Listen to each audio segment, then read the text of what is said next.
वो ये किया है कि इंडिया के पास जो दो एयरक्राफ्ट कैरियर हैं, जिसे एक का नाम जो नया एक तो इंडक्ट किया है आईएनएस विक्रांत, और उससे पहले जो था आईएनएस विक्रमादित्य। दो कैरियर बैटल ग्रुप्स यानी कि सीबीजीज को उन्होंने अरेबियन सी में डाल दिया। एक साथ दो कैरियर बैटल ग्रुप्स। मैं आपको बताता हूं इससे हुआ क्या है। इससे हड़कंप हो गया। चीन और पाकिस्तान के माथे पे पसीने छूटने लगे और चीन चुप है। चीन चुप है। चीन को लगा सदमा बॉस।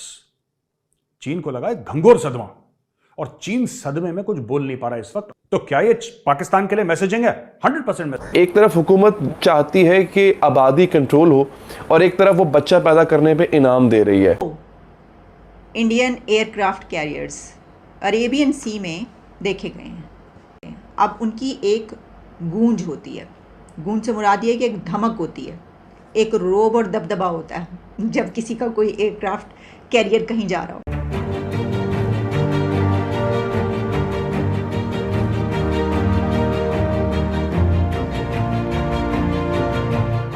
नमस्ते दोस्तों, आप सभी का स्वागत है निक न्यूज़ बर्नर में। दोस्तों, जैसा कि आपने शुरुआत की वीडियो में देखा है, भारत ने अरेबियन सी में अपने दो एयरक्राफ्ट उतारे हैं। एक का नाम है आईएनएस विक्रांत और दूसरे का नाम है INS Vikram Aditya.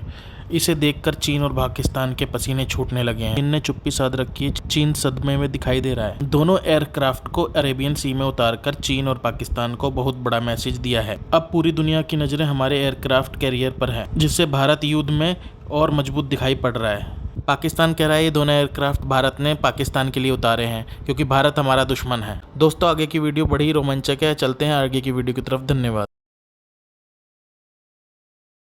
Indian navy ने कमाल कर दिया है। आईएनएस विक्रमादित्य और आईएनएस विक्रांत, दो कैरियर बैटल ग्रुप्स यानी कि सीबीजीज को उन्होंने अरेबियन सी में डाल दिया। एक साथ दो कैरियर बैटल ग्रुप। मैं आपको बताता हूं इससे हुआ क्या है। इससे हड़कंप हो गया। चीन और पाकिस्तान के माथे पे पसीने छूटने लगे। और सबसे पहली बात, जब एयरक्राफ्ट कैरियर चलता है, विक्रमादित्य हो विक्रांत हो, जब ये चलते हैं तो अकेले नहीं चलते।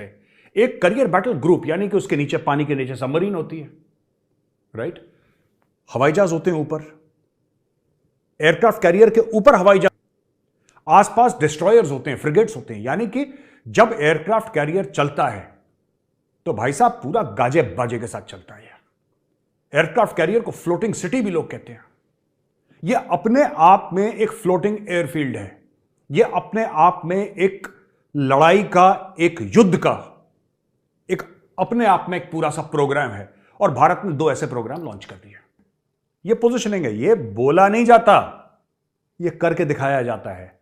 और पूरी दुनिया की नजर हमारे दो कैरियर बैटल ग्रुप्स पे है कि यह भारत की कैपेबिलिटी है। भारत ने वहां पे लगा के, देखिए, हाथ कंगन को फारसी किया और पढ़े लिखे को फारसी किया। भारत ने वहां पे खड़ा कर दिया। अब बताओ, चीन चुप है। चीन चुप है। चीन को लगा सदमा बॉस।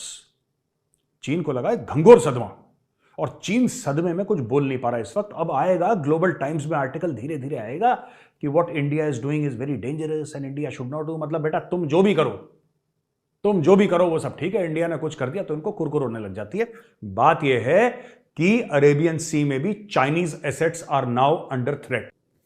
पाकिस्तान अलग से उछल रहा है।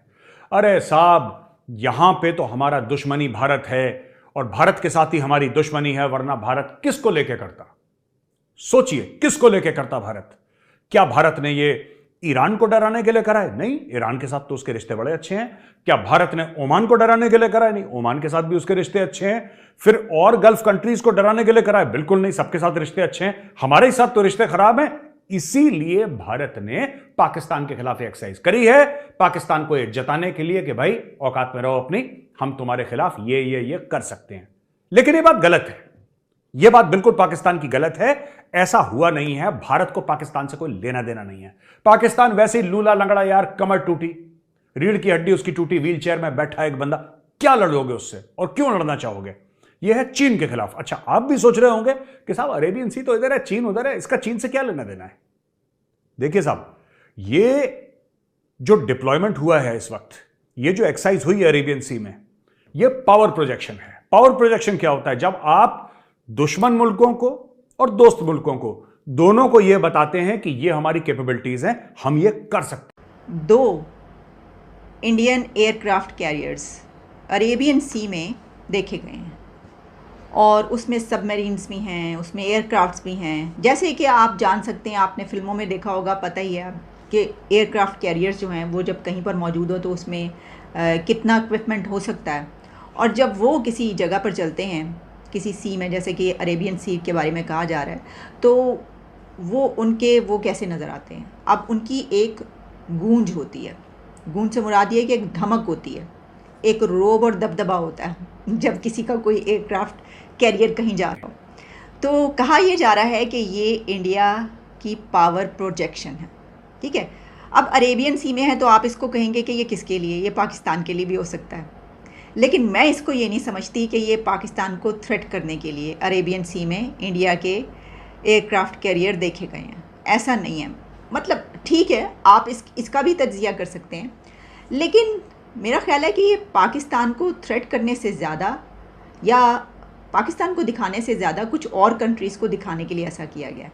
अब आप ये कहेंगे कि भाई ये अगर इस जगह पर मौजूद हैं तो अगर उनको करना था तो कोई और तरीका होता, कहीं और जाते, इस तरह की चीज़ें। तो देखें, कहीं पर भी कोई एयरक्राफ्ट कैरियर इंडिया का या किसी और कंट्री का जा रहा होगा तो उस पर ख़बरें चलेंगी। तो चाइना तक भी खबर तो पहुंची होगी ना, ऐसा तो नहीं है सिर्फ कि पाकिस्तान तक ये खबर पहुंची है या सिर्फ ये कि दुनिया में हमें पता चला है और इसलिए ये हमारे लिए। इस पे बात करते हैं कि पाकिस्तान के लिए है या नहीं, लेकिन पहले मैं ये समझती हूँ कि ये पावर प्रोजेक्शन है उनकी, और ख़ास तौर पर दुनिया में जो कुछ चल रहा है आप देख रहे हैं कि क्या कुछ हो रहा है। एक तरफ हमने इससे पहले आपको ख़बर ये दी थी कि नेटो को इनकार कर दिया इंडिया ने कि हम नहीं शामिल होते तुम्हारे साथ, हमें ज़रूरत नहीं है, हमारा माइंडसेट ऐसा नहीं है, हम तो जंग चाहते नहीं हैं। ये भी एक बात ये भारत ने करके दिखाया है। अब इस सवाल का जवाब कि भाई साहब चीन तो कहीं और है, चीन आपके ईस्ट में है, आप वेस्ट में क्या गेम खेल रहे हैं। वेस्ट में ये गेम खेल रहे हैं साहब कि at a time Indian Ocean region में, जिसको IOR कहते हैं, आप कभी भी इंडियन नेवी वालों से बात करिए, they talk about IOR, Indian Ocean region, उनकी लैंग्वेज में ही IOR निकलता है। IOR और खासतौर से अरेबियन सी का जो एरिया है, उस पूरे एरिया में 8 से लेकर 10 जहाज चाइना के घूमते रहते हैं। और कहीं ना कहीं यह प्रेशर डालना चाइना के ऊपर जरूरी है कि हमारे पास भी कैपेबिलिटी है। ये पाकिस्तानी फ्री में उछल रहे हैं, जैसे पॉपकॉर्न को आपने देखा है, वो नहीं रेडी में वो उसके बड़े से कढ़ाई के अंदर रेत डाल के फिर वो कॉर्न डालता है, वो पॉपकॉर्न बन के उछलता हवा में। ये पाकिस्तानी उछल रहे हैं। पाकिस्तान के पास ढंग की 4 फिशिंग बोट नहीं है यार। ये क्यों उछल रहे हैं कि हमारे खिलाफ, हमें पाकिस्तान के खिलाफ करने की जरूरत नहीं। ये जो एक्सरसाइज है ये चाइना को बताने के लिए कि भाई साहब ऐसा है, बी वेल प्रिपेयर्ड, हम लोग आ रहे हैं वहां पे और ये एरिया हमारा है, ये हमारे घर का बरामदा एक किस्म से, ये हमारे घर का बैक एरिया है और हम यहां पे आपके पैर नहीं जमने देंगे। तो जो दुश्मन है, क्या पाकिस्तान के लिए मैसेजिंग है? बिल्कुल मैसेजिंग है, क्योंकि पाकिस्तान के पास गवादर पोर्ट है और वहां पे चाइनीज शिप्स आके डॉक करते हैं। तो क्या ये पाकिस्तान के लिए मैसेजिंग है? 100% मैसेजिंग है, लेकिन ये पाकिस्तान के खिलाफ नहीं है। ये खिलाफ नहीं है पाकिस्तान के, क्योंकि पाकिस्तान के पास नेवी है ही नहीं, ना के बराबर नेवी है पाकिस्तान की। If their ships can float, I'll be surprised. Forget about fighting. ठीक है? Having said that, पाकिस्तान को पैसे मिल रहे हैं चाइना से अपनी नेवी डेवलप करने के लिए। किसके खिलाफ? इंडिया के खिलाफ। अब वही लॉजिक पाकिस्तान का, let's turn it on its head. दूसरी तरफ देखो भाई, पाकिस्तान अगर अपनी नेवी मजबूत कर रहा है तो किसके खिलाफ कर रहा है? क्या पाकिस्तान के श्रीलंका से पंगे हैं? ना। ओमान से पंगे हैं? ना। गल्फ स्टेट से पंगे हैं? ना। ईरान से पंगे हैं? ना। फिर किसके लिए कर रहा है? इंडिया के। तो इंडिया ने कर दिया तो मुसीबत हो रही है।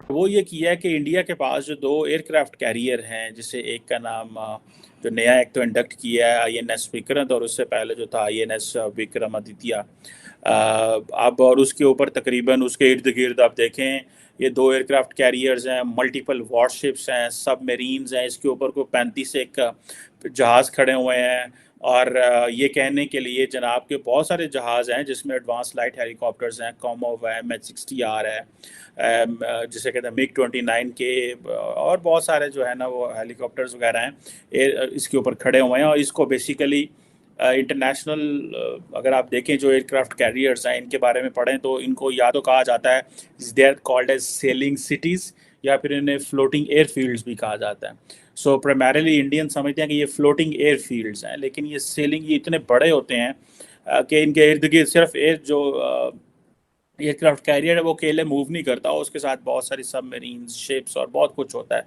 उसके ऊपर भी सारी बात है, बहुत जहाज़ होते हैं, सो उसकी बड़ी कैपेसिटी है। लेकिन इन्होंने ये जो दो एयरक्राफ्ट कैरियर्स हैं ये गए किधर हैं? ठीक है जी, ये अरेबियन सी के अंदर आप अगर देखें तो they have made their ingress, वो पे आए हैं और वो जो इंडियन नेवी के स्पोक्स पर्सन है कमांडर विवेक साहब, उन्होंने कहा है कि इसका मकसद जो है ये एक इंडियन नेवी को एक मैरीटाइम सिक्योरिटी के हवाले से और मैरीटाइम पावर प्रोजेक्शन, ये पावर प्रोजेक्शन करना चाह रहा है अगेंस्ट होम।